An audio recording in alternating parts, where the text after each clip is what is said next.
বিশাল পরিমাণে হাওয়া হয়েছে এখানে। আর এই নদীতে চলে গেল বাংলাদেশ, তোমরা এখান থেকে দেখতে পাচ্ছ, যেটা এখানে রয়েছে এই দূরে যেটা দেখা যাচ্ছে সেটাই হচ্ছে বাংলাদেশের বর্ডার। বিশাল পরিমাণে হাওয়া হচ্ছে, গরমের মধ্যে একটা স্বস্তি অনুভব করছে সবাই। কারণ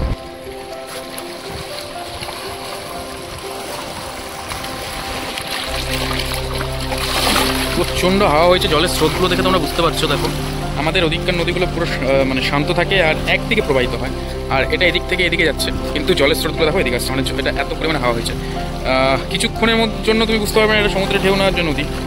আর বিশাল নদী, এটা অনেকটাই বড়, দেখতে পাচ্ছ তোমরা। তারাও দেখো অনেকটা বড়, তো দূর পর্যন্ত।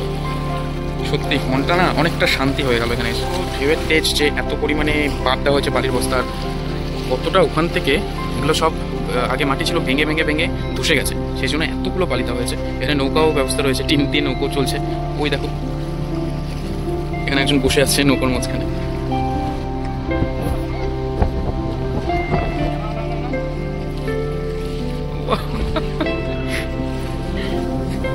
এখানে বাচ্চাগুলোর খেলা, কাজটি করছে।